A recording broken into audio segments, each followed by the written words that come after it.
उत्तर प्रदेश के प्रतापगढ़ जिले के गोविंदपुरा गांव में कुछ ही दिन पहले ओबीसी समाज के पटेलों के घरों में आग लगा दी गई और उनकी जानवरों को जलाया गया, उनकी बहन बेटियों के साथ छेड़छाड़ की गई, उनकी पूरी फसलों को आग लगा दिया गया। उनका गुनाह सिर्फ इतना था कि उनकी फसल में ये ब्राह्मण समाज के लोग जानवर चराते थे और उनके मना करने के बाद ये घृणास्पद काम इन लोगों ने, ब्राह्मण समाज के लोगों ने वहां पे किया है। और जब पटेल समाज के लोग वहां पे थाने में जाके एफआईआर दर्ज कराने जाते हैं तो उनकी एफआईआर दर्ज नहीं की जाती, उल्टे उनके खिलाफ में ब्राह्मण समाज के लोग एफआईआर दर्ज कराते हैं और पुलिस वाले और शासन प्रशासन के लोग भी ओबीसी समाज को परेशान कर रहे हैं।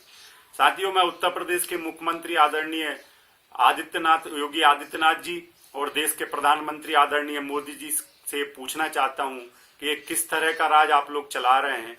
क्यों यहाँ किसानों के साथ, क्यों ओबीसी के साथ, क्यों एससी एसटी के साथ, क्यों मजदूरों के साथ इस तरह की घटना इस देश में तेजी से हो रही है। मैं आपसे पूछना चाहता हूं कि संविधान आपको परमिट देता है कि जिनकी आग लगाएं, जिनके घरों में आग लगाएं, उनकी एफआईआर दर्ज इस देश में ना हो।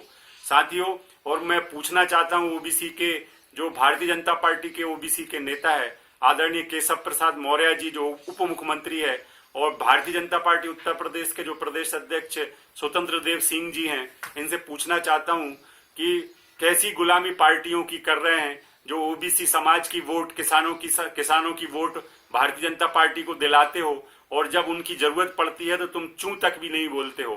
तुम्हें कुर्सी पर रहने का कोई अधिकार नहीं है। तुम में अगर जरा भी शर्म है तो केशव प्रसाद मौर्य को उप मुख्यमंत्री पद से इस्तीफा देना चाहिए और स्वतंत्र देव सिंह जी को भारतीय जनता पार्टी में तत्काल त्याग पत्र देना चाहिए। पर मुझे मालूम है आप लोग नहीं दोगे, क्योंकि आप अपने जेब भरने का काम कर रहे हैं। आपको किसानों से कोई मतलब नहीं है, आपको ओबीसी समाज से कोई मतलब नहीं है।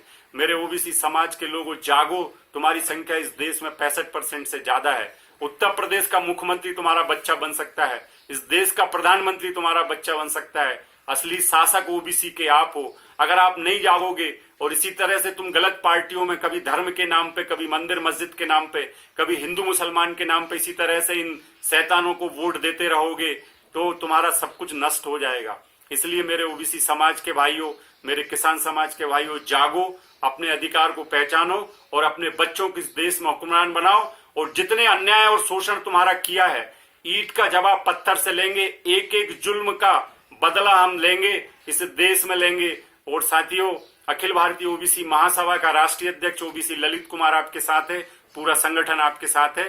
जय फूले, जय साहू, जय भीम।